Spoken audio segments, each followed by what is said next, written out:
Thekkady, Madurai, Chidambaram, Tanjore, Pondicherry, Mahabalipuram, Arunachala, Kancheepuram. It was a crazy trip. And Rameshwaram. I really need to write down to remember where all we went. And when people asked us where all you went, like everybody was, weren't you too adventurous? But we were adventurous, but we had loads of fun. Landing in Kochi, we drove straight up to Munnar. And this drive is something else. The road climbs through tea estates that go on further than you can see. The green is so dense, it's like sometimes you feel like you're driving through a forest and it doesn't look real. And then the mist comes in and suddenly you can't see very far at all. And somehow that's even better. And after the heat of Kochi and after the backwaters, the cool air of Munnar felt like a physical relief. And everybody in the car was so happy. And we were like visiting all the tea gardens in Munnar, and we couldn't get enough of looking at the tea. Obviously, you cannot go to Munnar and not have tea. That would be missing the entire point. We are walking through all the estates and we are sitting on the hillsides. And then my husband, he just loves. And my brother, he's older than me and he's also a tea lover. My brother and I don't get to do this very often. We don't go so many places together. So this time we had so much time with each other. We are not with other people. We are not just meeting for a few hours. We were spending days together. And these are the moments I travel for. Not the monuments, not the photographs. These times, these are so precious. From Munnar, a very interesting drive brought us to Thekkady. And Thekkady, even the road was full of spices. And the air, it smells of cardamom and pepper in a way that is almost unreasonably pleasant. But Thekkady gave us so many things that I didn't anticipate. There was the Periyar Wildlife Sanctuary. We went on a boat on the lake and the forest comes right to the water's edge. And it is so different from Alapi. It is so different from Kerala, the rest of Kerala. And it's so different from Munnar. And it's more watchful. You don't know which animal is watching you. You find yourself scanning the tree line, just trying to see if there's an animal there. Is there a wild boar there? Is there even maybe a tiger there? And you're looking for the elephants, and if you spot them, they've just run away and you're like, where did it go? And this whole experience makes you feel really small. And the other thing that Thekkady gave us was Kalaripayattu. I had heard of Kalaripayattu. I knew it was an ancient Kerala martial art and one of the oldest in the world. I thought I knew what to expect from a cultural performance. But let me tell you, I was not prepared.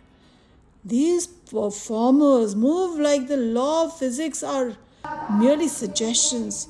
The flexibility, the speed, the precision. My God, all of us were so impressed with the whole performance that we were like, wow, this was so worth it.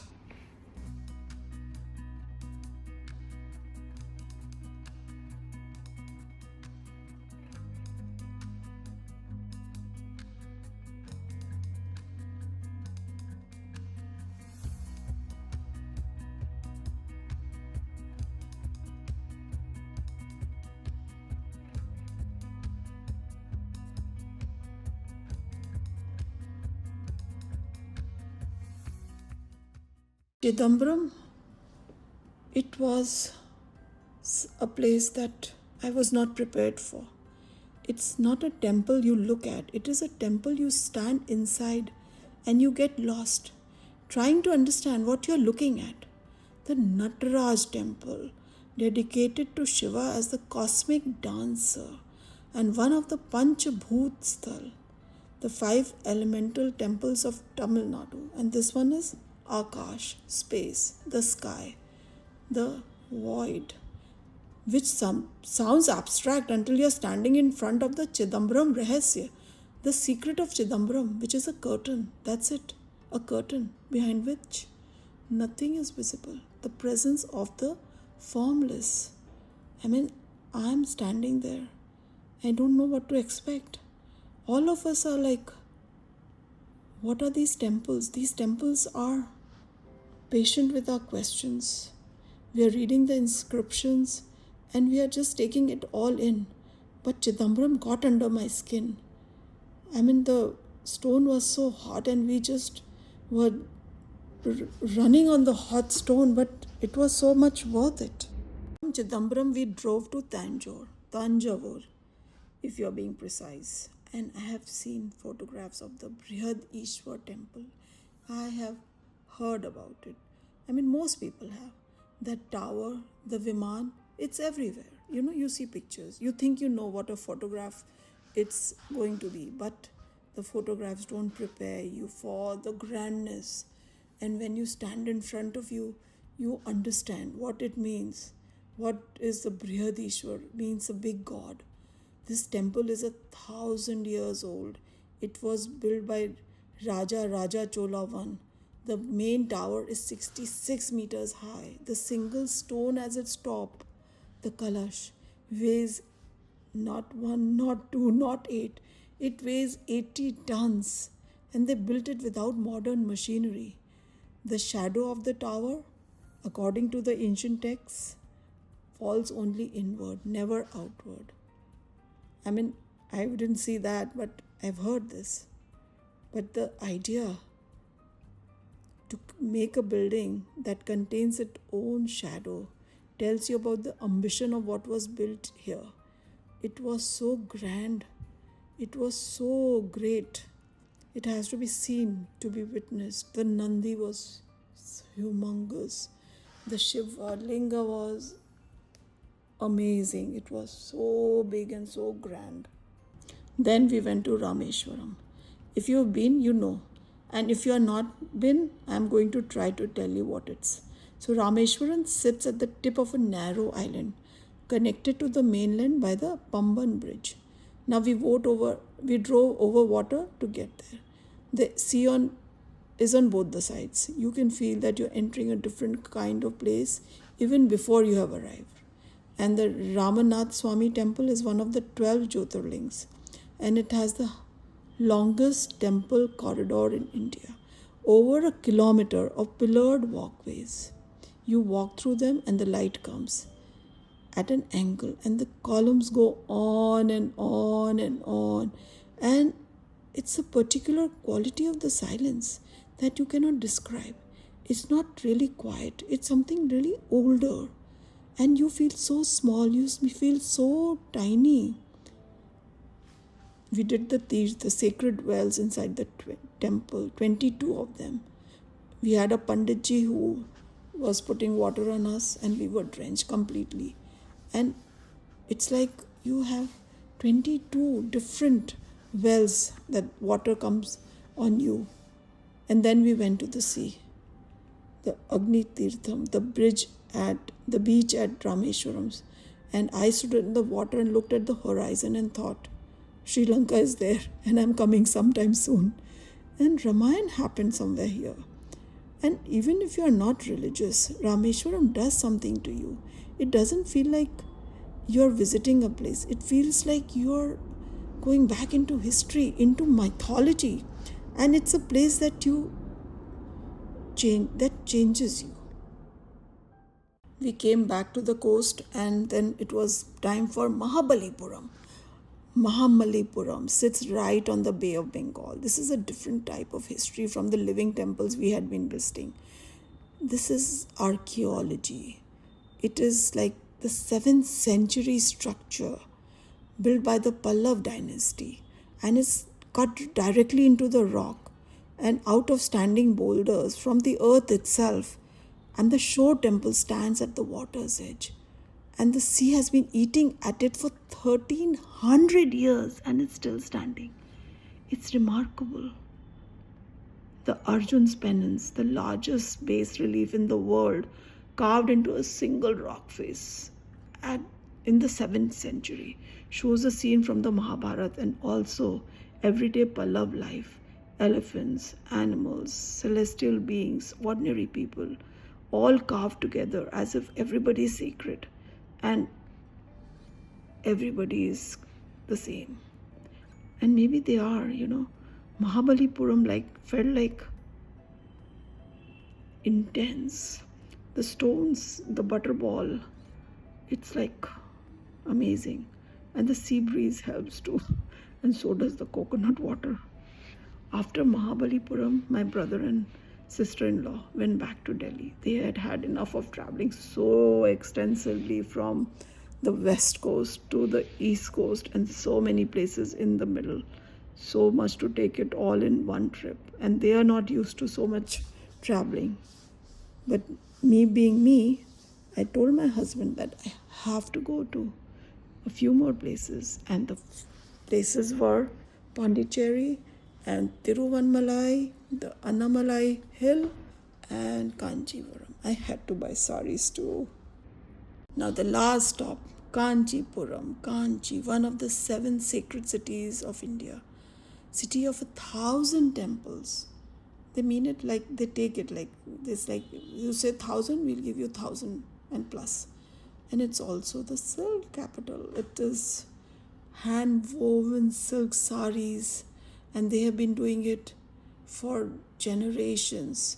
And the kind of weaving where a single piece can take weeks and cost more than a flight. And when you see it, then you think it's worth it. We visited the Ekambareshwar temple. This is the Panchbhuta Sthal of earth, Prithvi. And there is a mango tree inside the temple compound, and it's said to be thousands of years old. It has 4 branches. They're supposed to be the 4 Vedas. And from one tree, there are 4 varieties of mango coming. It's difficult to believe, but we saw it for ourselves. And after seeing everything, it just felt perfect. And then, now the trip was done, and I said, let's go shopping. So we went, we saw saris, silk saris, and they were so gorgeous, so beautiful. I mean, I did buy a few. I'm not going to say I'm not coming from Kancheepuram without silk saris.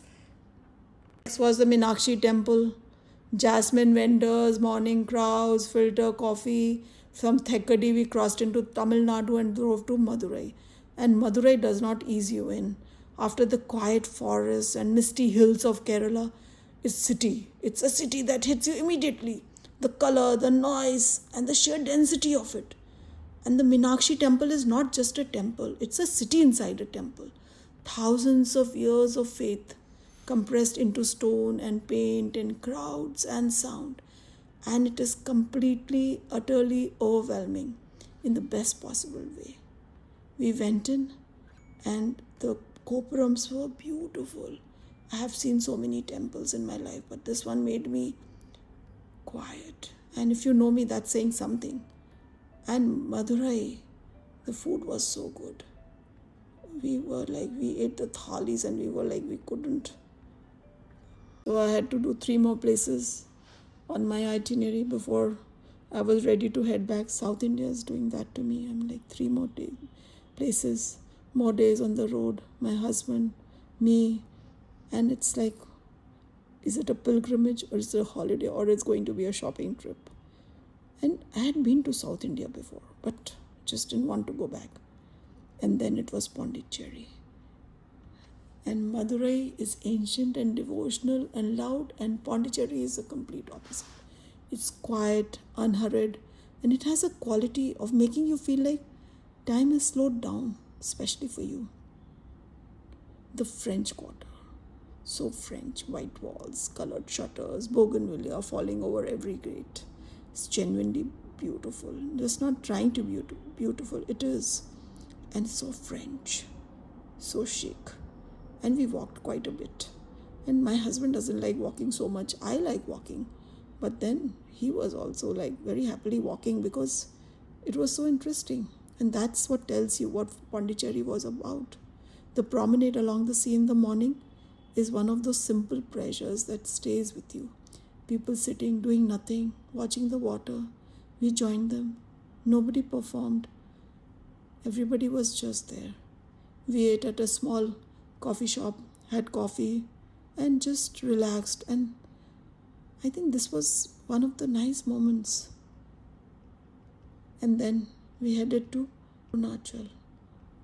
And I said at the beginning that I was still thinking about this place. And Arunachal is a mountain in Thiruvannamalai. It's a reddish rock, not large by any mountain standards. On the map, it's very ordinary, but it's not ordinary. In Hindu tradition, Arunachal is a place where Shiva lives. It is Shiva. The mountain is Shiva. And the Annamalai temple, as its base, is one of the Panch Bhoot stalls. It is Agni fire. We walked the Pradakshina, the circumference of the mountain, 14 kilometers around the base, but we didn't walk it on barefoot or something. We just took a auto and he took us to all the temples and he told us how to do it because we didn't expect to feel. And the great sage Ramana Maharishi spent most of his life at the foot of Arunachal. He said that this mountain is pure awareness. The very sight of it grants liberation. And I walked barefoot up the mountain. I went and saw all the places where Ramana Maharishi meditated. I walked up the mountain to all his little cottages, little rocks, caves that he lived in. And it was so beautiful. I was like this, the stones were hot and it was piercing my feet. But I didn't care. It was so worth it. Puram without silk saris. So we sat on the car on the way back, tired, sunburnt, full of food, so good food, and we didn't want to talk because we really wanted to think what we had done, what kind of a trip it was. Because by the end of this trip, the words were insufficient. We still think about this trip. We are like, it was so amazing. So the driver dropped us at Chennai airport. 4 people had gone, 2 people left halfway. Not halfway, they did quite a bit, just 3 destinations. 2 people did more than the 4 people. So we had started somewhere in Kochi some days earlier. And now we are going back carrying quietness. That comes from a trip that over-delivered. It's like under-promised and over-delivered. And as you get older, it just tells us like, will we go again?